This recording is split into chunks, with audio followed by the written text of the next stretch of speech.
sends it to the outside. He can't get there. Kevin King is going to win the Barbizzo FTF Cup Series. Into the lead. Bud gets wrecked in front of the pack. He saves it. 3-4 wide as they come to the white flag.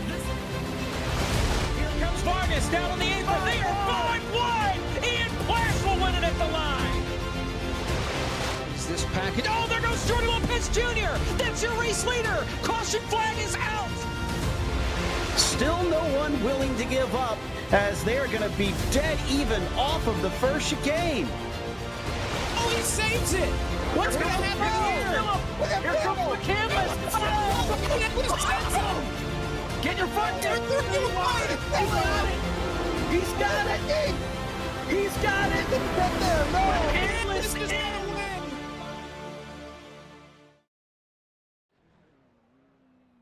In 3 events, we've had 3 different feature winners. It's a short season, so could we potentially see no repeats at the top step?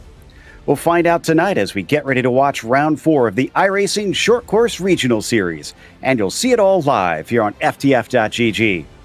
Hi, I'm Joe Peak, and joining me in the booth is the voice of off-road, Dave Arnold. Behind the scenes is our producer, Zach Johnson. We come here to one of the shortest tracks of the off-road scene that we have here on iRacing, Wild Horse Pass Motorsports Park. Dave, I always describe this one as sort of the bull ring of short course. Oh yeah, I love this course. It's right in front of your face. The fans always got a great show here, and it's exciting. There's quite a few places, you know, that you could think you could pass, but it's a little difficult. It's going to be a fight all the way, I think, to the checkered flag. It's going to be some interesting qualifying. Yeah, qualifying could wind up being quite important. And right now, Cody Wienecke, our points leader, actually has the fastest time, so that bodes well for him. Remember, he didn't do quite as well back at Bark River last week, so maybe he's kind of picked it back up here and is trying to fight back a little bit on that one. He won round 2, the feature of round 2, but wasn't able to take the win at Bark River, although he did climb all the way up to second. That was Oliver Golding, who was really psyched with himself to have managed to actually get himself his first win in the series.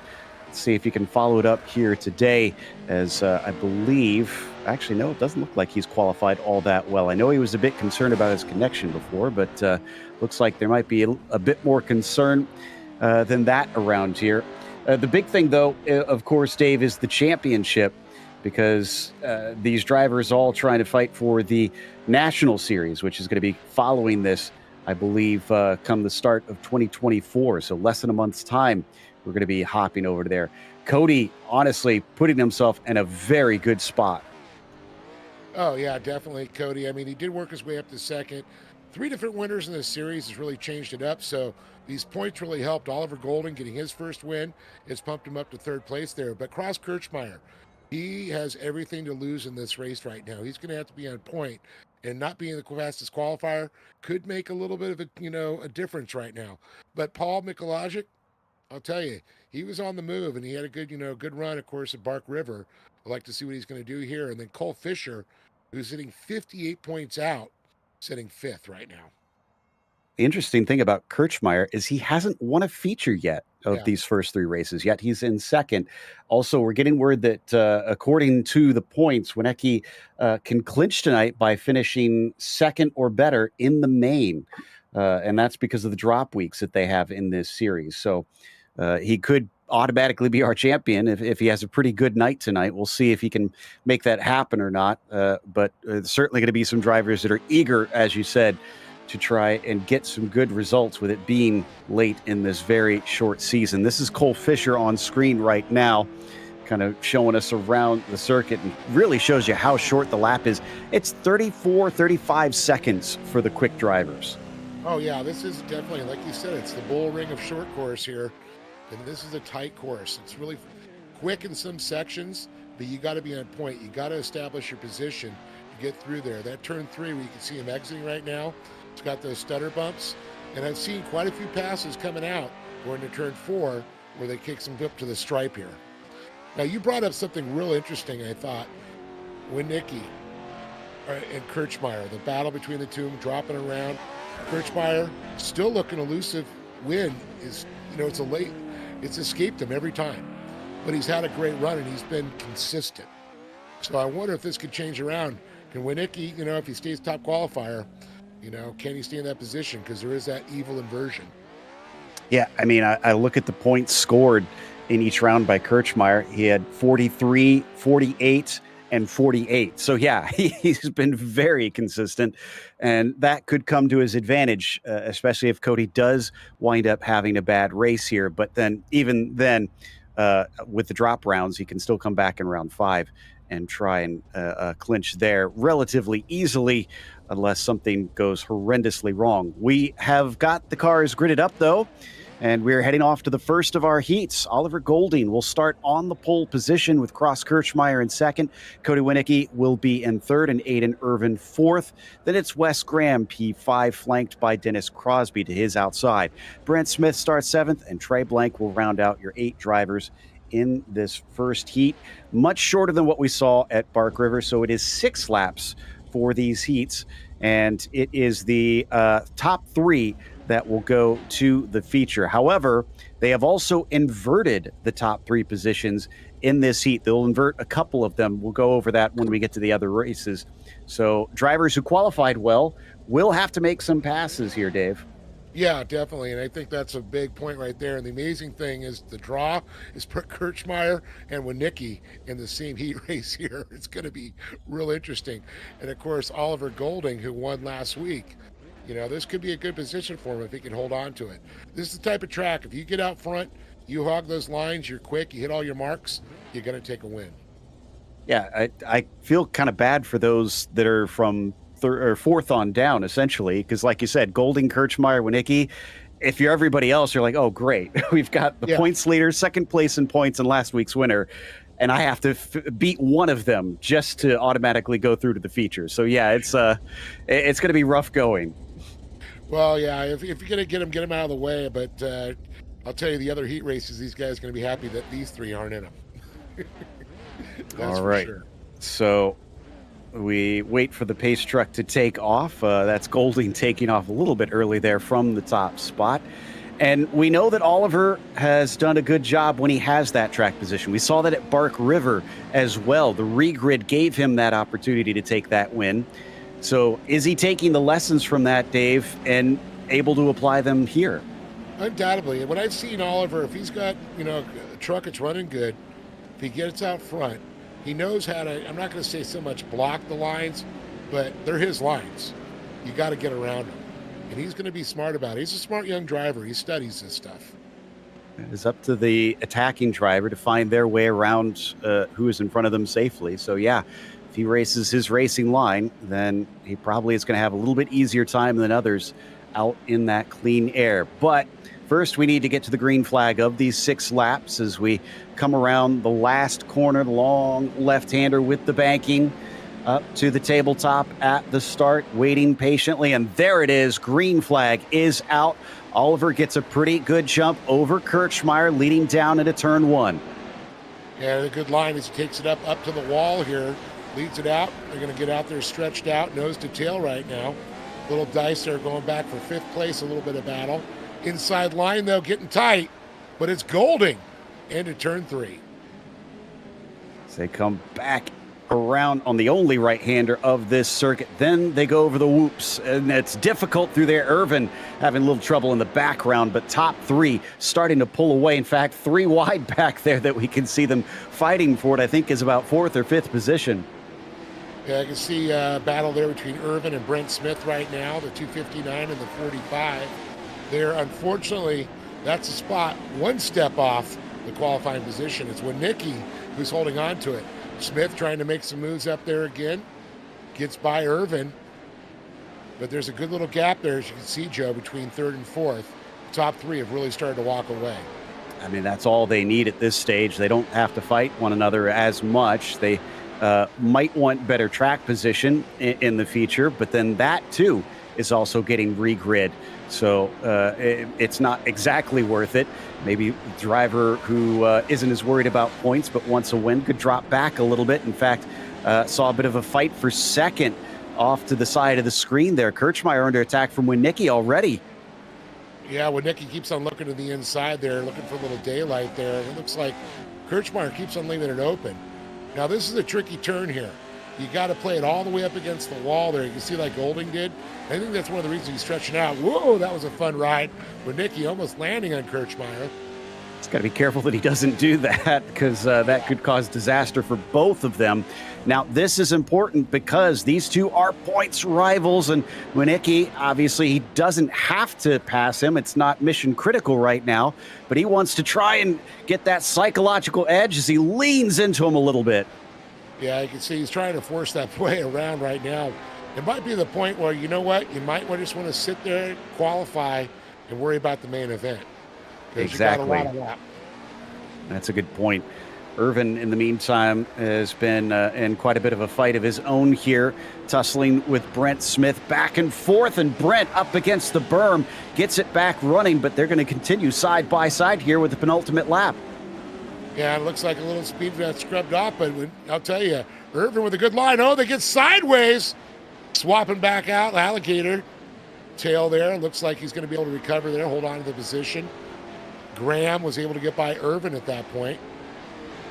Contact midair, never what you want in these trucks, but they get away with it this time, and they do it a second time. This time, Wes Graham now coming into contact there with Smith, and again, he gets away with it. Irvin going to try and fight back. This is the white flag lap, 1 to go. Yeah, unfortunately, this fight's for nothing right now. You can see the gap there. The battle between Winicki and Kirchmeier continues, and it looks like Kirchmeier just slight edge out here if he can get it. Oh, a little out of shape there for Winicki. And that's going to give Kirchmeier that second strong. And Golding, the heat win. Interesting. Kirchmeier takes second. Winicki will claim third, but definitely got caught out. Oh, the 70. Oh, excuse me. That's our winner just celebrating there. I thought that was somebody that was coming across the line and spinning before they managed to get there. I looked away for just a second. So there's your finishing order. Everybody from fourth on down will find themselves heading off to a last chance qualifier a little later on. But we now head to Heat 2 immediately, and it's Cole Fisher starting on the pole of this one. Mikey Childress will begin in P2, and Paul Mikalajic will be third. Then it's Colton Burns starting in fourth. Patrick Solari starts fifth. It's Matt Lipman next to him. Ryan Linder will be seventh, and rounding out the field is Nathan Ramsey. 8 more trucks getting ready to start. So we certainly saw some fierce fighting out there. I was actually kind of impressed. I thought that passing would be difficult, and it does look like it, Dave, but there's some guys that feel like they're up to the task. Well, yeah, I mean, I'm not saying you can't pass on this track. You just got to be in that right spot at the right time. And sometimes you have to force the issue. And you can see that's door-to-door contact between Kirchmeier and Winicki. You know, they were fighting for it. It was back and forth with them, but Kirchmeier was able to edge him out. That was the amazing thing. And you can see those bumps coming out of turn number 3. If you don't hit those right and settles the truck, you can see it can have a disastrous effect. So it looks like some penalties being given out on the grid. Mikey Childress and Colton Burns being given an EOL. So you'll see them pull off to the side, and they'll let the others by. And they've got even more hard work in front of them, unfortunately. And looks like, yep, they're ready to go as the pace truck now starts to get rolling. That was for missing the driver's meeting, we're hearing, is why they got that penalty. So they go from the front all the way to the back. You can see them now pulling off to the side. Yeah, that's a tough one to swallow, but you know what? Rules are rules. Just like real life, you don't make the driver's meeting, you get penalized for it. Took a minute for Nathan Ramsey to get the message there. And now drivers almost running into one another. They're going to have to get themselves sorted out quick. Again, this is a short lap. They've got 2 more corners to go. Yeah, it's going to be quick. It happens so fast out there, and you just got to get these guys. Basically, it's like herding cats sometimes. I got to say, man, there's a few of my old trophy car kids out there, and I know what it's like with them, man. Getting them to get all nose to tail, get all lined up right. And they've extended the pace laps, so they want to make sure that they're lined up in the correct position. Great job by race control on being on top of that and making sure that they don't let the race get underway with everybody out of position. Now they're getting the message as someone in race control finally was getting on the the loudspeaker to them and telling them, you need to move up the order here. So, and the pace truck looks like he's in the mix in the lineup. I think he's a little lost. I think this is the track where we saw him get air once. So I guess maybe they've since slowed him down a little bit, as now they're letting that truck by. And I think we're finally where we're supposed to be, and the cats have all been put into the pen. So let's try and see if we can get this race going. You got your dancing feather for him in your laser pin. So this does mean that Matt Lipman now finds himself going from starting 6th to starting on the front row. An excellent opportunity has fallen into his lap. Can he manage to use this well and get himself an advancing spot? It's the top 3 that will go through into the feature automatically. Others will still be able to try and compete to make it, but they will have to go through the last chance qualifier. And here we go, coming around to the start-finish line. The green flag is waved. It's a good start for our leader, Cole Fisher, but it's a battle for second between Lippman and second place. Well, I can tell you, just watching the staging part of this, getting them all lined up, I think we're going to see a good bash fest going on here. And I think the damage control is going to come into play here. And Burns was trying to get up there, but he hits the wall on his landing, turns around, whips into reverse. Great job. Doesn't lose much time, but he's still sent all the way to the back. And a couple of guys getting on the bike there, the 77. We can see that. You can see the battle going on back there. It looks like Fisher was able to pop away, but Childress up there already starting to fight with it. And Lippman, he's just coming off a championship in the Great American Short Course. A talented young man, talented racing family. His dad, a multi-time Baja champion, Mike Childress. Great to see him here joining us with iRacing in the short course. Awesome. Yeah, using all the tools available here to the new generation. It's more of a battle for second still than it is a battle for the lead, because Fisher continues to run away. Lippman in second, Childress in third. And both of them have been bouncing off the berms. They got to be careful. We've seen multiple trucks roll over the times we've visited here in this series. Oh, yeah, definitely. But that always seems like it's the fast line coming out of turn number 1 with the speed. Oh, getting on the bikes. Childress trying to take it deep into the corner, but able to hold on to it. He's battling for second now. And the one that this is helping is Solari, who we ride on board with, who's watching both of them squabble and bounce off one another. He could easily sneak through if he plays his cards right. I don't care what kind of racing you're doing. When you start battling with somebody, you lose your pace. And that can be dangerous also sometimes. You just got to really make that move quickly. But otherwise, you can see what's going to happen. Solari is going to be right up in their back bumper at any moment. And they've continued to bang against one another here each and every lap. They're definitely getting the elbows out, but nothing too untoward that I've seen. Childress gets edged out to the outside this time. Lippman finally might have himself that second position. But here comes Solari in the black and blue. Yeah, still got a couple more laps here. 6 laps happen quickly, but this one seems like it's going to be a lifetime for Lippman and Childress where they're battling. Oh, and he gets him. Wow, how did that happen? Again, I looked away for just 1 second, and suddenly it seems like Lippman went way wide. Oh, it looks like maybe the truck is damaged. He's limping. Yeah, the flat or some suspension damage. Wonder if he clipped the wall somewhere. And that's what you were talking about, possibly out of turn number 1. Yeah, so unfortunately you can damage that suspension by going that little bit too wide. Up at the front, Cole Fisher still leads. It's the white flag one to go. And we just lost Childress. Lost his connection, it looks like. He just dropped down. So this means that it is now a battle between Cole Fisher, Patrick Solari, and Linder to take those top spots. But Linder has Nathan Ramsey hot on his heels. Oh, he's going to go a little bit wide, gets into the side of him. As they accelerate away, it is Fisher who takes the heat win up ahead of them. Solari off in the distance is easily going to be second. Who is going to take this one as they once again bang doors, and barely it looks like Nathan Ramsey is going to finish by about a foot ahead. Wow, talk about almost a photo finish there coming across. Yeah, I'm not sure what happened to Childress. He just kind of came off that final turn, and then all of a sudden it just changed up the whole qualifying order. Unfortunately, it looks like he was disqualified, and I believe... Actually, you know, I thought maybe that was race control. No, that was, I think, incident penalties. So it looks like he was perhaps removed from the race there. So there you go. Next heat is done, and the third one is up and ready. So let's go through starting of heat 3. Dustin Price going to be on the pole with Colton Buchanan on second. Matthew Lindy is going to be in third. Nathan Metoxen, he'll start from the 4th spot with Christian Noble starting on the inside of the next row. You've got Jeremy DeWitt in 6th, Austin Bolson 7th, and Jonah Bishop in 8th. Oh, this is going to be another interesting one. It looks like, let's see if we... It always gives me an idea what this race is when you start gridding them up. When they start coming around that parade lap. And like the last race, did not disappoint. Let's see if this one can get a little physical here.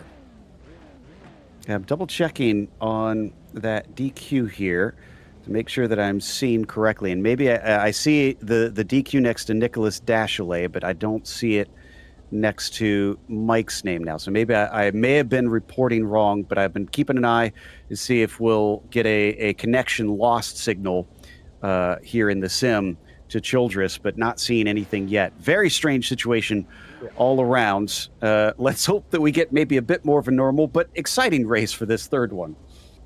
Yeah, definitely kind of shocking, but hey, and I gotta say, that still turned into a heck of a qualifying, or a heat race, I should say. This is going to be a good one too, I think. There are just, a couple names we recognize. And this is one thing that's great about the regional series. A lot of new drivers that came on this year. Some of the more seasoned drivers that were the back of the Packers that are now running in the front as they try to fight their way to the national series. And I think it's really cool to watch that happen, how it all unfolds, the fruition of these drivers. Agreed. And I do love these series that have that ladder system that really require drivers to work their way up, and you can see the talent grow and shine. And this definitely is no exception on that one, as we've watched a few start to prove themselves here in the sim. And as you've heard Dave mention, many of them have been doing likewise in the real world, definitely sharpening their teeth on sharpening their skills on what they have available to them as we head off on the pace lap. So Price, Buchanan, Lindy, those are your top 3 at the start. We'll see if it remains that way. I'm keeping my eye on Lindy in that 003. I feel like he's one that's probably going to be fast. Well, it looks like, from the, how they qualified early on, it looks like he might be one to be going probably up the top of the inversion. Exactly. They inverted 3 out of that one. So I think that's a pretty safe bet. And I'm actually just starting to notice that they've actually added more to the track. I don't know. I can see that things have changed just a little bit, and it looks even cooler and realistic. But we're going to go green flag racing right now. We are indeed coming down into turn 1. They get single file pretty quickly at the front of the pack. In fact, back of the field also doing likewise. Not as much battling as we see, and as soon as I say that, they pile literally into turn 2.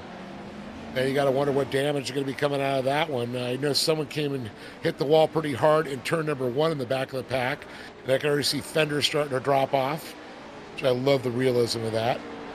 DeWitt and Bolson picked up 3 positions each. DeWitt now into the transfer spots in third. Bolson hot on his heels, but he's also got Lindy, who fell back from that little schmozzle that we saw into turn 2. You can see him leaning on that blue and orange number 25. Yeah, Lindy got caught up that early in that turn 2 there, so you can see he's not afraid to lean on somebody, though. He just got slammed. He left the door open. Well, you know what? I got to lean right back. And that's not a place you want to do it off that jump, though. You got to buy your time. But 6th lap, not a lot of time. No, and they're already finishing lap 2, so they're a third of the way through this thing. And at least for Lindy, he's up into 4th. He just has to pass DeWitt if he wants to get into the transfer spots, and he is close enough that he could try and get up to him before this is over. So they swing through turn 2. Price still leads ahead of Buchanan. And already in the background, it does look like Lindy is starting to get ever closer to DeWitt. And you can see the top three pretty much equally spaced out right now. I think the battle's still back there with Lindy trying to catch up there, and also Bolson trying to get up there and battle for that fourth position. But, man, you got to start looking past them. You got to look for a third. You got to make that ground up. You got to get that qualifier, otherwise you're going to that LCQ. Some information, Jonah Bishop unfortunately had to take a tow. Must have had either too much damage or we missed a major incident there for the 933, so he's out of this race. So it's 7 out of our 8 runners still on it. Looking down to the inside of turn 3, there's a big attempt from Matthew, and he's going to get into the side of that yellow and gray machine and manage the pass. And look at the damage they got on that already. Missing fenders. I mean, this is, full contact in the back. Top 3 looks like, Price, Buchanan, Lindy, pretty much unscathed. It's DeWitt and Bolson that are taking the brunt of the damage right now.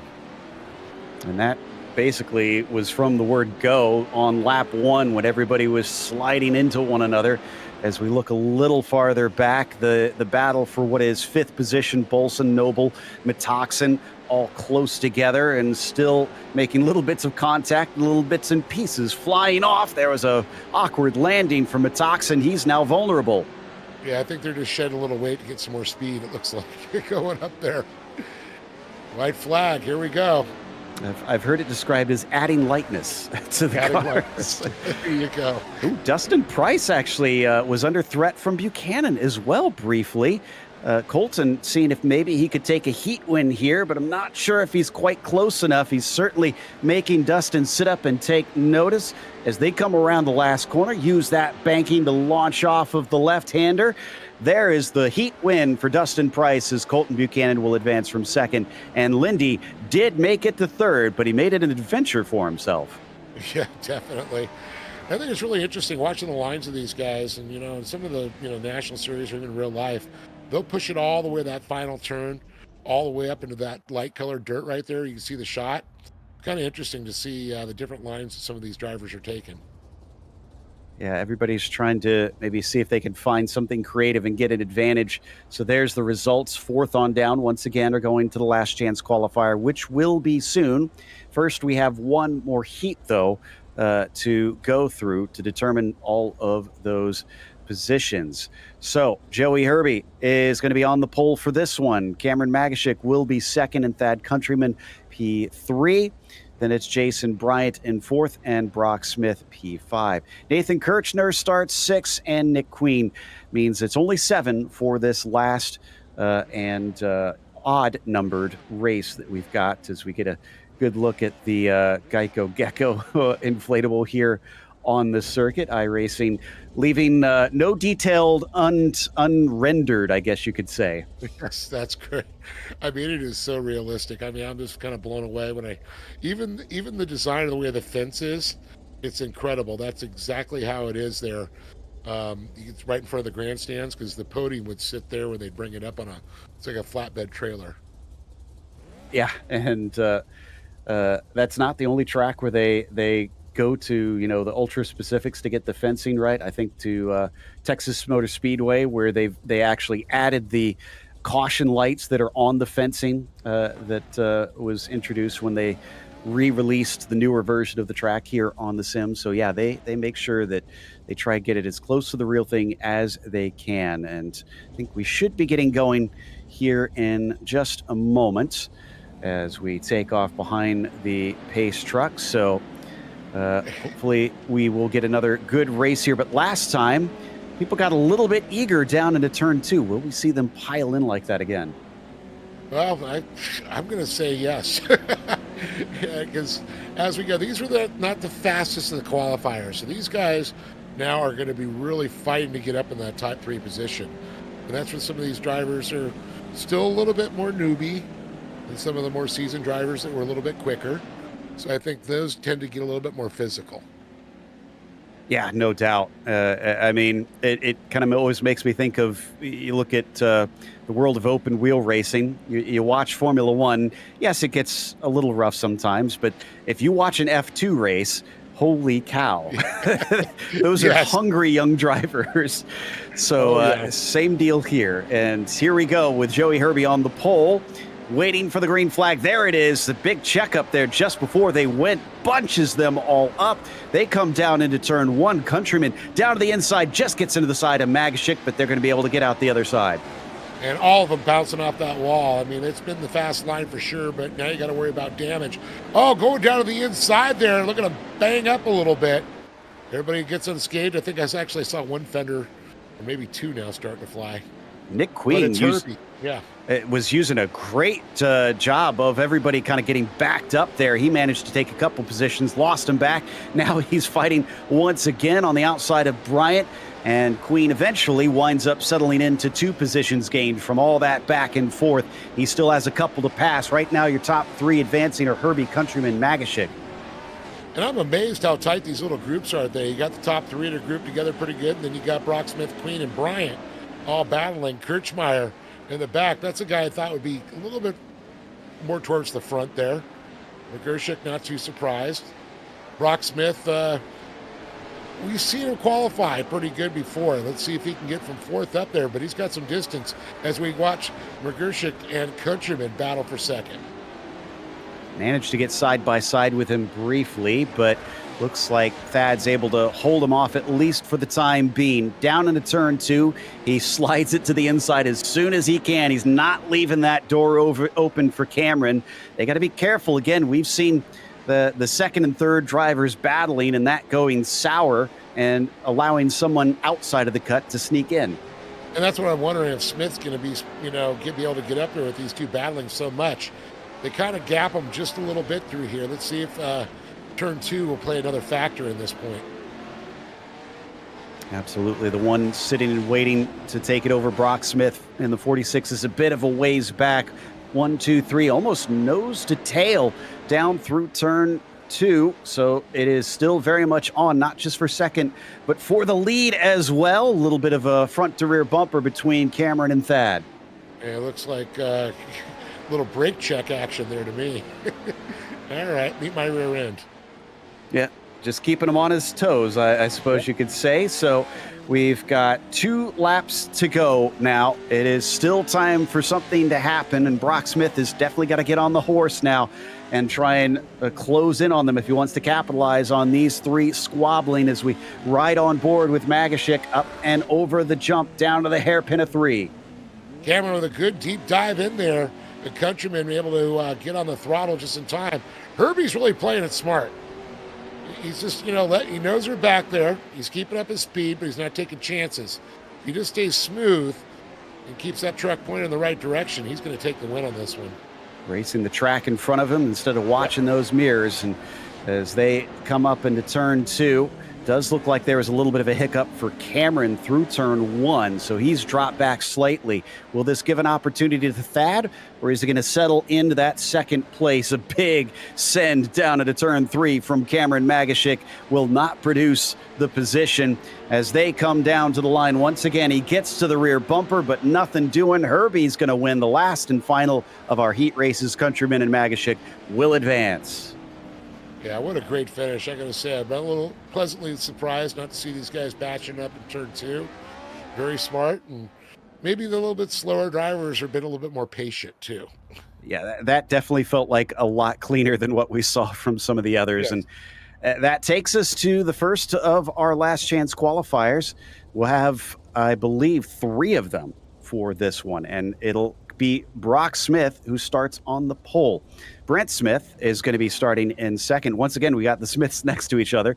Bolson will be P3, Mikolajic 4th, Crosby 5th, and Kirchner starting in the 6th position. Now, in this one, it is only 2 drivers going on to the feature. So there are fewer trucks out there, Dave, but there's also fewer that are going to find themselves being able to race after this. Yeah, I was actually thinking about picking my phone up and start texting Brent going, hey, you smack talking your brother? or do they try to work together here? Yeah, to try and make sure they both get through. Also, I was getting some information behind the scenes to try and solve the mystery of what happened to Mike Childress. We suspect, we're hearing, that it may have been he had a cut course penalty that he didn't serve. And if you don't do that, the sim will automatically DQ you after so long. So, yeah, he has found himself, unfortunately, out of the race because of that. So now we get ready to go for this one with, actually, it looks like only 5 trucks taking part because I don't see Paul Mikulajic. Oh, that's strange. Looks like he lost internet connection, unfortunately. Oh, that's so tough. Oh, okay. This is what I do love about how Connor runs this thing. He has delayed the start because Paul has actually, we can see in the sim when a driver tries to reconnect, and it says that he's connecting. So they're going to hold while they wait for him to try and get out on track. If he can get in, I'm guessing within a minute or so here, then they'll allow him to start the race. Yeah, to go out and feed the hamsters to get the internet connection going again. Exactly. Heard the dial-up tone from the modem, but you got mail. He will unfortunately have to start from the pit lane, so he's still going to have it very difficult because there's a bit of a delay for that. So he'll probably be a number of car lengths behind even after the start. Well, hopefully he'll get a good run up on it out of there. All right, let's see if he can do that. Paul's actually come onto the text chat and done a keyboard mash. It's been a long time since I've seen that on iRacing, a keyboard mash in frustration. A lot of random letters, too. Yeah. There he is. All right. Did they add a lot more of that landscaping? Because I don't remember that in the background. Yeah, they may have added some. That or Zach has turned his graphics up somewhat. We'll see which one it is. The green flag is out, and we get going racing. Brent Smith has the lead, but Brock is close to his inside. Is he going to try to take the lead away from his brother? He almost does it, but he just has a little tip with him. Oh, awesome to see these guys battling out there. That's the 2 qualifying positions to make it up there. But, oh, look at this. Surprise, surprise, surprise. Nathan Kirchner manages to get a nose ahead, but not for long. Once again, they all get into one another. It is very tight battling out there. Brock Smith manages to pull back ahead. Brent Smith trying to pull away from both of them as they start to squabble side by side. It is door-to-door between P2 and P3. Oh, man. Smith really turned down early at that point. They're trying to cut the line now. Looks like Kirchner and Bolson. Door-to-door action going on. This could get interesting here in turn 3 when they go down. Bolson with a beautiful slide job down to the inside. That'll give him the position. And Kirchner, unfortunately, has been sent all the way from the advancing spot of P2 down to 4th. He's still trying to get it back as we watch from on board Dennis Crosby now. Magashik is desperately trying to play catch-up, and with them fighting this hard, I don't know, he might have a chance. Yeah, definitely. Somebody might take it out, and when you get into turn 3, I think we're going to see a little contact. And you can see Paul way back there trying to catch up. It's going to be a rough one with only 4 laps to go. I mean, we're going to see the white flag here this next time. Oh, up on the inside berm there for Brock Smith. He's got to be careful. He had it safe for a brief moment. Brent in front of him is way up the road as there goes a little bit of the front fender on somebody's truck there down through turn 3. White flag, 1 to go. Right now it is Brent and Brock Smith, but Bolson does not seem to want to give up. Yeah, that was Brock. You can see missing a couple fenders there at this point. He's gotten into each other with, of course, when Kirchner was up with them. So you got to wonder the damage. It's really great to see some of these drivers, still running that 99 on there. I love seeing on the roof the Kyle LeDuc number there. Warms my heart. Obviously meant a lot to this community, and it looks like Austin Bolson, though, unfortunately just lacking pace on this last lap, unable to respond to Brock Smith, running away. Brent will make it through. Brock will make it through. It is the Smith brothers who advanced today from the top of the field, from lights to flag. Bolson, Kirchner, Crosby, Mikulajic, unfortunately, are going to find themselves parked for the rest of the night. So there you go. There is your finishing order. Those top 2 are the only 2 you're going to be seeing again later on. And we, of course, have the next of our last chance qualifiers. That's going to be Wes Graham on the top spot with Ryan Lindner in 2nd and Jason Bryan in 3rd. Christian Noble starts 4th with Matt Lipman in P5 and Trey Blank last on the fields. Let's hope that everybody is able to connect correctly. And yeah, wow, okay, we're taking off right away. So no sitting around this time. Yeah, they're not going to waste any time at this point. So should hopefully only be a single pace lap. So Wes Graham and Ryan Lindner are in the same position that we saw the Smiths last time, starting on the front spot. But we did see some very, very eager moves. Also, I have to say some creative moves in there, Dave. I was surprised that some of those moves actually stuck. Yeah, I was actually shocked on that too. I mean, it's like sometimes, these races have been surprising me every time. And I guess you got to drive a little bit different now with the damage model, so you're actually getting a little bit more creative. Absolutely, and maybe that's allowing drivers to get down to that inside and kind of bounce off your rival and be able to make it work a little bit. They are allowed to do that, as that will, as long as it's side-to-side contact. It's when you shove drivers out of the way that you're not allowed. But green flag is out. Will they be pushing and shoving on this one as they come down into turn one? Lindner and Bryant are absolutely getting into one another, and that means on their inside, somebody's zipping ahead. That's Christian Noble. Big time. Took it out by the K-rail there. Man, that one hurt. I don't think that truck's going to be able to finish. No, it's going to be a rough one, and Jason Bryant goes in a little bit too deep. Still, Christian Noble, as I mentioned, is the one that was able to take advantage of everybody getting into one another. They're off of turn one. The 946 is into the transfer spot. Yeah, you can see Graham and Noble with a great move there. You can see Bryant really trying to air it out, try and catch up there. It's going to be tough. Linder, yeah, I think he's pretty much out of this one, and he took that out there. But Bryant and Blank, they're going to have to make some moves. Top two starting to pull away. Oh! How he survived that one. Yeah, that was Trey Blank, and he's parking it too, so the truck must be too damaged to carry on. We're down to 4 trucks now.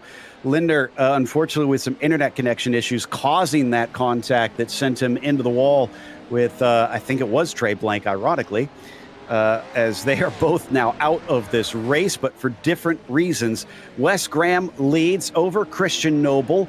Matt Lippman has got to be kicking himself today. It was looking so good earlier on in the first heat race. Now, all of a sudden, he gets to the last chance qualifiers, and he's on the outside looking in. Yeah, it's a crazy moment how that all happens. Attrition. Whoa. Lippman getting a lot of shape, though, but Noble's sitting in a beautiful spot. And it looks like, I'm sorry, that was Bryant and Lippman. There's the white flag. Final lap here in the C main. And Noble came up from 4th spot here to now sit in 2nd place. Graham bouncing off the dirt and then coming around turn 2. He's got a handicap of almost 2 seconds over his rivals here in this very short LCQ. Doesn't need to really worry too much about Noble. And Noble, frankly, doesn't have to worry about Lippman all that much because he was not able to gain the ground in this last lap. So it is going to be Wes Graham, your winner, and Christian Noble second, heading on through. We lost literally a third of the field in this one. Oh, I know. Attrition. Oh, did we lose half, we're hearing? Sounds like another driver was out by the end of it. Holy cow. Well then, there you go. Top 3 finished. The back 3 did not. Lippman, the only one to finish that didn't get to go on for the rest of this race. And I believe we are heading to the B main now, the last of the last chance qualifiers. Colton Burns is on the top spot of this one. Jeremy DeWitt will be in second, and Aiden Irvin will be third. Then it's Nick Queen and Jason Metoxen in 4th and 5th.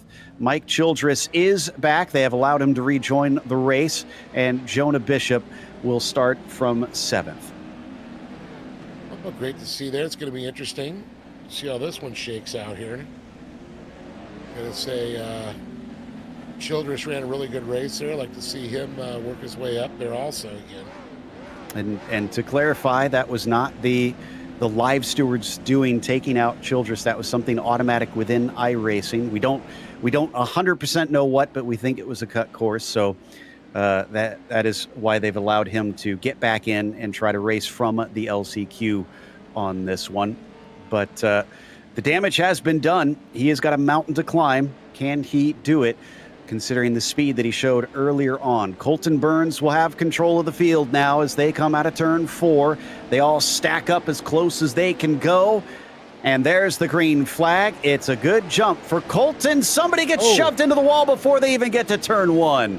And it's quite interesting already, the damage on some of these vehicles. You can see the back fenders flapping in the wind at this point. So it's going to be Burns, DeWitt, Irvin. Childress already up to fourth. And back there it looks like Metoxen, Bishop, and Queen have a contact. That was Queen that got spun her back, and that truck has damage. Absolutely. Yeah. Nick Queen was the one that got shoved into the wall at the very, very start. And Race Control has actually gotten on the radio and asked them to clean it up a little bit. So they're not happy with what they're seeing. Right now, Burns and DeWitt are your advancing trucks. A little bit of contact now between Childress and Irvin. Yeah, Childress able to move up into that third position. Irvin back to fourth, but I wouldn't count Irvin out. He's going to be out for blood at this point. But it's Burns and DeWitt tapping a little bit of bumpers there as they start moving out of turn 2. Off the ski jump into turn number 3. Burns, beautiful middle preferred line. Childress, though, still trying to hold off Irvin. One spot, though. Look at this. Childress looking up on Irvin almost. Look at this, DeWitt. DeWitt actually saw Burns blink a little bit there. His internet connection going poor, but he returns. So let's cross our fingers that that doesn't happen again. He's cutting through right now if he can manage to keep the internet connected, but Childress is trying his best to demote DeWitt. He's going to get into the side of him a little bit, down through 3, still nothing doing. He'll have one more lap to try and pass him. He'll go to the inside here, but he's leaving the bottom for Irvin to come by. That's a dangerous section when you leave that inside open. Down into turn 1 once again, gets side by side, breaks a little bit deeper. This time he's got a nose ahead. It's another left-hander into turn 2. Can he finish the job here and manage to sneak through at the last moment? He does. Oh, but look at Irvin. Irvin's now side by side. Oh, boy, I can tell you that they were getting leaned on there. Irvin with a great line through there. DeWitt back and forth. Irvin, now Childress. Childress, he'll have the inside line coming off of here. Burns is going to be the one that makes it through, taking the win, but who is going to follow him? It is going to be Mikey Childress coming from 6th on the field to get second place. A courageous drive from the 484. Man, I can tell you, that kid is a wheel man. That's all I can say in real life, and it seems to be on the sim also. That was fantastic. Here are your results. And Colton and Mikey are your ones that you'll get to see racing some more. Everybody else on down from 3rd to 7th will find themselves sitting out the rest. We have a warm-up session, so I believe we'll have a bit of a break here. If I'm not mistaken, checking with our director real quick. So we will in a second. That gives us a chance to really kind of soak up what we just saw. I mean, what do you think this will mean for the feature race based on what we've witnessed? Oh, I think it's going to be one heck of a feature race. I mean, there's been some hard chargers. I mean, a couple of the heat races, they're pretty good. I got to say, going into the LCQs and the C and the B main, got quite interesting there for sure. Childress really shocked me moving through there. But I still think some of the fast guys that we're talking about, Wienecke, definitely, Kirchmeier, and Oliver Golding. Now, there's going to be an inversion in this one, I believe, too. I think it's 6 positions. It is indeed 6 positions inverted on this one. Here's the wild thing. Childress making it through and being second in the last of the LCQs means he will start from dead last. So I kind of want to see how far up the field can he go. Yeah, that's going to be interesting. For sure, Mikulajic, unfortunately, they had a lot of issues going through there. But McGurshik, Price also very impressive winning his heat there. And Paul Herbie. Also, Race Controls just made an official announcement for us. It says, all drivers have been warned about driving quality. Black flag will be coming out if driving is not corrected. They're not happy with what they're seeing. So they want to see them race a little bit tidier than what they've been displaying. Yeah, there's been a lot of drivers trying to force the issues, I'm going to call it. To something. They got the shoehorn out. They tried to kick the door down. However you want to put it, it got a little physical out there. force the issue or force their fender into somebody else's truck. Yes, but I'm going to force feed this to you. yeah, Patrick Solari starts on the pole because of the regrid. Cross Kirchmeier will start in second with Joey Herbie in third position. Then it's Dustin Price in fourth and Cole Fisher in fifth. Oliver Golding would have been on the pole, but the regrid puts him in at sixth. He's in the reverse of what he saw last week.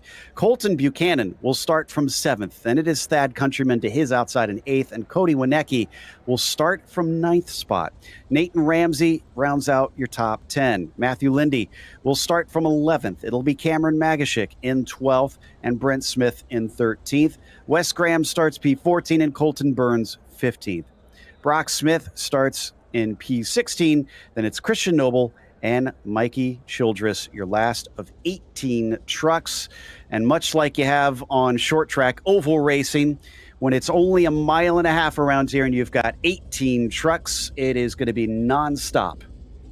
Yeah, this is going to be an interesting turn two, I believe, too. It's going to be nonstop, but I believe we're going to see some guys trying to late break into that turn to try and better their position. And I don't think it's going to be the top guys. I think it's going to be more the middle of the pack that we're going to see bunching up there. Also, we have to remember that they have the competition caution in this series. That will come at the end of lap 11, with this being 26 laps this race. So they will bunch them back up. I mean, knowing that, especially if you're in the mid-pack, is it, Dave, if you were out there, would it just be, let's just survive, let's try and stay out of trouble and wait for the second half? I would try to survive. I would get my position established in the first half of the race, and then start pushing it as the late laps start to dwindle down. You know, if you don't have that great position already, and you know you're fighting to stay in that position, hold on to that position, because you know if you're trying to fight your way to the national into the national series, finish the race, get those points. Excellent. Yeah, I agree on that one. Got to think big picture here. So we'll see who does so in just a moment as we wait for them to take off in just a bit. I will say, compared to previous years, it does feel, or at least I say feel, look like they made the weather a little bit closer to what the real thing would be out here. I've seen it waver between 92 and 97 Fahrenheit out air temperature. So that we've seen it something like in the 70s or 60s before. And I was calling shenanigans on it that time we saw that.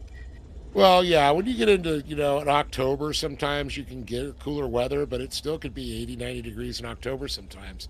You just never know. I've seen it in the 50s and, high 50s to low 60s, after they've had storms out there. But, Arizona, pretty much, stays nice all the time out in that area. They're just outside of Phoenix and the Chandler area, so it's beautiful. And if you were to look straight out, you'd see the 10 freeway, where it runs probably, I don't know, I'd say about 100 yards backside of that fence line. And when we're racing, it's kind of funny. You'll see the traffic start to slow down because everybody's going, what's going on over there? You see a cloud dust, and you can hear these 900 to 1,000 horsepower trucks screaming around. You can hear that with their windows closed on the freeway. Also, an update on the race. It is not going to be 26 laps. They have changed the race distance, and it has been shortened to 18 laps. And the competition caution will be at the end of lap 8. That is due to a, let's call it a technical malfunction. There has been a virtual leak in the fuel tanks. So they decided to shorten it instead of forcing people to have to refuel. In fact, I don't know that I've ever seen these trucks try to refuel before. No, you will never see that. Okay. Pits are only meant for a quick fix, a little duct tape, rip a fender off, or change a tire. There's not enough time. It's like in a sprint car race. You don't see them pull over and change tires and fill up. Exactly. You're out. Yeah. Not enough time. So they want to make sure that the trucks can make it the entire distance. That's why they have shortened the race. So that I've got a question. Okay. So just recently, they are going to go back to the original name of Wild Horse Pass to Firebird. Will they change that in iRacing, or will they forever keep it Wild Horse? Oh, yes. During the Lucas Oil. when Most Sport became Canadian Tire Motorsport Park, iRacing changed that. Now, the signage in the sim will probably still say Wild Horse Pass, but on the website and when you load up the track, it will say Firebird. So, Oh, nice. which also Great is a facility. very cool name. As the green flag is out, and Patrick Solari is going to take the lead down into turn one. They go 3, almost 4 wide. Are they going to make it through? Looks like I'm seeing everybody still facing forward. Couple drivers banging against each other, but now into turn 2. This is the real test, and oh my goodness, it's a traffic jam. Yeah, that's what I was saying. The middle packer is going to have a lot of contact there. I think the top couple guys usually can squeak by pretty unscathed, as we'll say. And a little bit of pile there. It looks like, Brent Smith having to do a little bit of a turnaround there. Got pushed out of position, but it's Solari, Kirchmeier, Price, Fisher, and Wienecke. The top 5 as they charge in turn number 1. All right, at least we get underway. And big hit off the berm there from Dustin Price. He's going to lose 2 positions. Oh, he's going to lose more than that as he goes upside down. Will it get turned over? No. And somebody else winds up sliding off to the side in sympathy with him. Yeah, that happens a lot. All of a sudden, these guys can get on the binder if they can't fill. The hole's been filled, as I like to say, and things go bad. Oh, and that car sliding off, that was the other Smith. Both the Smiths are at the back end of the field now. Matthew Lindy also seems to have had some sort of damage, so he's retired the car. They made it through lap 1, and now everything's gone to heck on lap 2. So Herbie, Price, Lindy, bye-bye. Yeah. Wow. That it has been really, really a bloodbath there on that second lap, but it looks like it has cooled down somewhat. We've gone mostly single file through the field. It is a battle for the lead. Kirchmeier looking underneath Solari, can't quite get the grip off the corner. And Fisher and Wienecke back there battling there also for that 3rd position. But I'll tell you, Kirchmeier trying to slide up there the inside, trying to gain. I think he lost a little spot. But look at the battle between Fisher and Wienecke continues. Oh! Wienecke up on 2 wheels, able to put it back down. But here's some interesting stuff. Burns, Golding. Oh, yeah, Mikey Childress, 8th. Up 10 from the start. He's clearly hungry today and has been making plenty of overtakes. Has stayed out of trouble like we said they needed to. Don't forget, Wienecke, if he finishes second or better, will clinch the championship. We got another truck out. Yep, that is indeed Kirchmeier, who has apparently lost control of the steering. Looks like, yeah, he can only turn right. So now we have to remember that the drivers do have a free repair, a spare truck, if you will, waiting in the wings as we go side by side between Wienecke and Fisher. Wienecke is going to be able to take that second place away and get ahead of Cole. But as I was saying, so drivers who do wind up having to take that spare car will get waved around back at least 1 lap if they are able to get back on the track. That's interesting. And, of course, you got to get out as fast as you can because, you may get waved around. But if you're down 2 or 3 laps, it's not going to do any good. Exactly. So in fact, 5 trucks out now. Yeah. And those who have gotten back out on track are 2 laps down. So, yeah, I'm not sure if they'll be waved around the full 2 laps here. I think it's usually only 1, but we'll get confirmation in a bit as we continue to follow the battle up at the top. Solari has solidified his lead, but now that he's got Cody in behind him, has that changed the game? Yeah, that's going to definitely, Solari now is going to start feeling a little bit of pressure here. Wienecke was able to shake off that, battle back there. Look at this, Fisher and Burns battling there for 3rd. Oh, and a bit of a hip check, unfortunately, which almost set off Burns to the side of the truck, but he keeps it right side up. Once again, they hit one another. Fisher falls back. Here comes Buchanan, taking at least one of the spots. And now, Wienecke, something's happened to Wienecke. He's having problems now getting panned up to the wall. Same issues we saw earlier, cannot turn left. We should have a caution at the end of this, which will significantly help Cody. So, and there it is. It is a race to the flag. We got the call from race control. Solari coming to it now. and he is going to have the lead at the halfway point. And also, this will give Cody Winecki a perfect opportunity to be on the lead lap, but he's going to be at the very back and have to pass a lot of trucks with only half the race to do it. Yeah, and I was also surprised. Look at this, man. Golding, Oliver up in that fourth. Now, if Solari holds on to this, we will now have another different winner. Yeah, that's a good point. Wow. It has become very wild. Also, I went to try and look at Winecki's incident to see if I could figure out what damaged it. And I think both he and I'm trying to remember who else it was, but I saw another driver at one point kind of clip the wall on the entry to turn one on the right-hand side. I think that in trying to use the berm, they've been damaging the right front, just kind of hitting it wrong. It's like almost, ripping one of the steering arms or an idler arm on that. Truck only wants to go right at that point. You've already got that wheel facing that direction. It's got to be like duck-footed. Oh, and apparently Brock Smith took the wave around when he shouldn't have. So he's come to a halt on the track. I assume he's going to be asked to get in line where he's supposed to be. Either that or they're going to give him EOL for carrying on. We'll see what they choose to do as the rest of the fields has come around, and they are only going to get that one lap wave around. So they're not going to wave them around a second time. Yeah, I figured that. I've never seen him do a multi-lap wave around. That would be interesting if they did. And looks like Childress is also, so, he was, this time that was a DQ from race control, unfortunately. So Childress unfortunately experienced the ire. They were not kidding when they said they wanted to clean up the racing, and I guess that was his last opportunity. So that is his hard charge gone awry.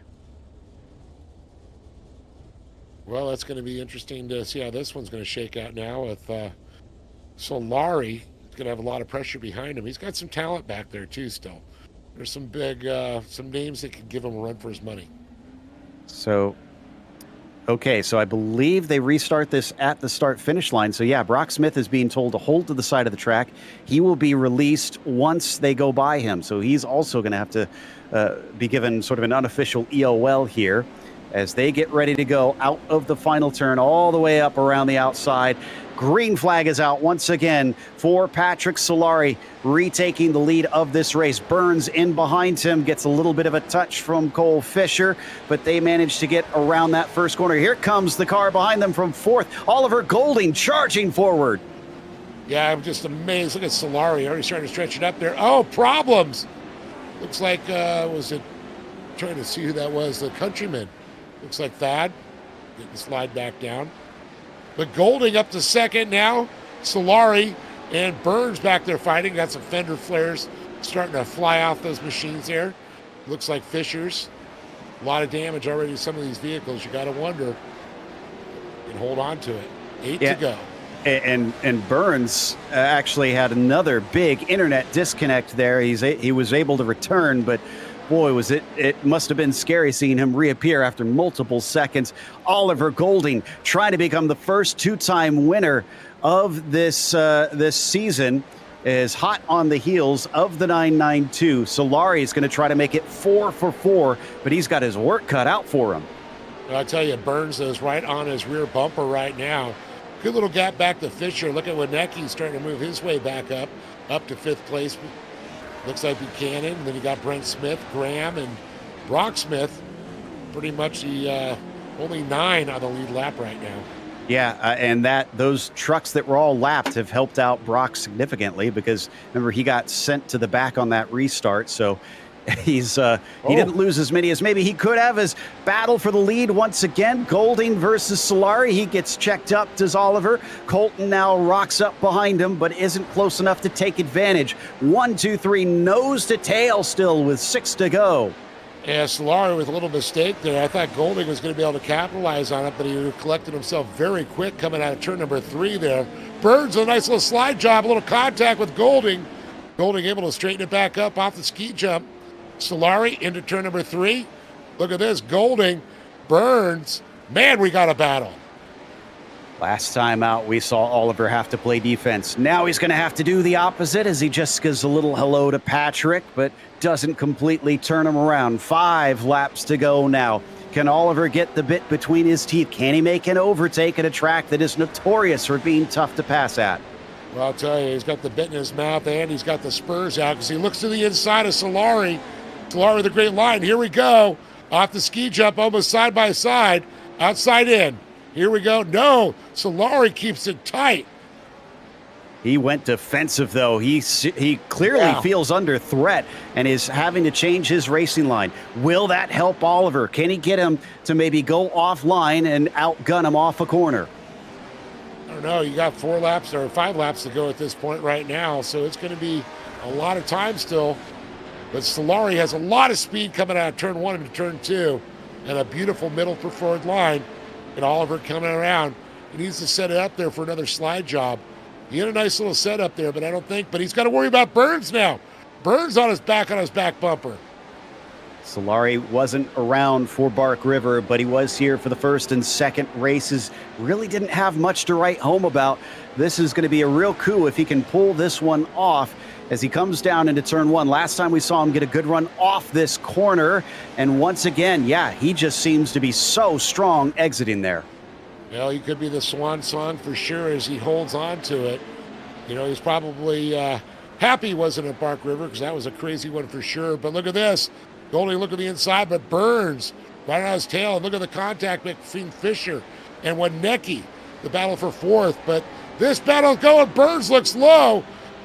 He might have it. It's going to be side by side here. Golding, Burns. Down into turn 1. He's going to try and slide in front of him. Oliver cuts back underneath. He has the better run and the inside up to the next corner. This is just a gift to Solari, who is running away here with a lap and a half to go. Just eases in front of him. Oliver trying to see if he can keep Burns from repassing him once again. So far, he is back into second. Yeah, beautiful move by Golding as he slid right back underneath him. They do it, but I'll tell you, Burns got some good lines. He's not afraid to lean on him a little bit. And white flag is out. 1 to go. Patrick Solari with a handy gap of about a second over Golding and Burns, who are still trying to fight for best of the rest. Down to the inside from Colton once again, this time given space by Oliver, who lets him make sure that he can just get through without shoving him out to the outside. That'll give him the inside for turn 3. So as they come down to the whoops ahead of them, Patrick Solari around the banking will make it 4 for 4, taking a win here at Wild Horse Pass. Man, absolutely incredible. I got to give my hats off, though, of course, to the battle between Golding and Burns. But Solari, Patrick did a heck of a job, man, holding a lot of that pressure. He felt a lot of pressure back there. That was great racing by the top drivers. Cody will not solidify his championship, I believe, although Kirchmeier finished in 10th, a lap down. So we'll have to get an update on whether or not that will do it. But from what we were told earlier, it's not a sure thing right now, regardless, considering he had a car that was limping right before the mid-race caution. He did an excellent job. Here is your unofficial results, with Solari taking the feature win over Oliver Golding, who has also done an excellent job here after his first win, just been racking up some great finishes. Colton Burns finished 3rd behind them, climbing from 15th on the grid. Wienecke started from 9th and finished 4th. Cole Fisher was a P5, and Brent Smith was 6th. Wes Graham, P7 for him, was followed by Brock Smith in 8th and Colton Buchanan 9th, last on the lead lap. Cross Kirchmeier, 2nd in the championship, had, I believe, easily his worst finish of the season here in 10th. Christian Noble was 11th, Thad Countryman 12th, and then Nathan Ramsey 13th. Mike Childress was a DQ, finishing 14th, as Herbie, Price, Lindy, and Magashik were the rest of your field on this one. Looks like we've got Patrick ready to talk to us, so let's have a chat with that number 992. Patrick, congratulations. Oliver was last week's winner. I'm sure you were aware of that fact. Did that make you nervous trying to fend him off there at the end? Truthfully, I had no idea he was the winner because last week I was actually at PRI, so I was completely out of the loop on everything. And so I was just like, as long as I can hit my marks, block the inside of 3, I knew I could kind of hold my own with him getting under me in 2. So I was like, okay, just hit my marks, be smooth, don't panic. We may have crossed paths because I was at PRI as well on Friday at least. So you obviously came into this maybe without having to shake the rust off a little bit, having to miss last time out. This was far and above better than your previous results. What changed between those first 2 races and this one? Luck, plain and simple.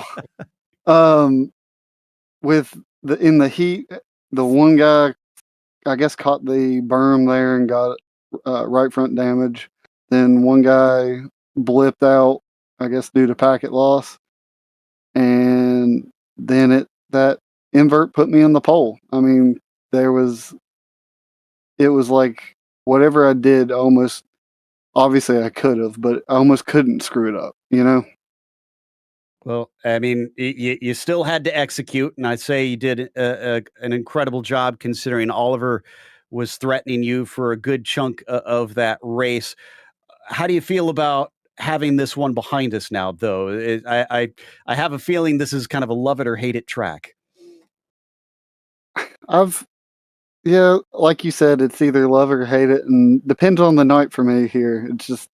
It's never been, oh, I'm good here, or oh, I really suck here. It's just kind of how the cards fall. So I'll take it. I don't blame you on that one. Well, congratulations. Like I said, you still had to make it happen. You drove the truck well, and you've got yourself a W, sir. Thank you.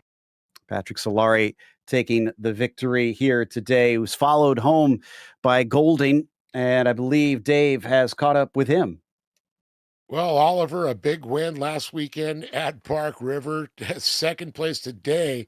Well, let's talk a little bit about the battles that you had getting up there into second, but the battle also with Burns trying to chase down Solari.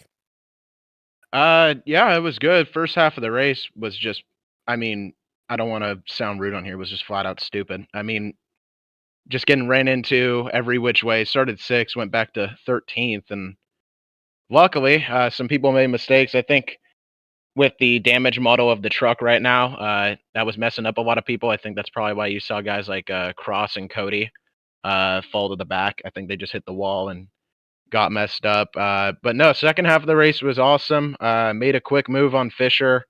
Was chasing down Patrick there for a good bit. Happy for him. Good for him to get his first win. And just as I was catching up to him, Colton fed me the bumper. Me and him were going at it for second, and I just wanted to have a good points day. I know Cross and Cody falling out probably helped me out in points a little bit, so hopefully we're P2 or maybe even P1 by the end of this. I'm not sure. But yeah, really good race. Had a lot of fun. Finally getting the groove.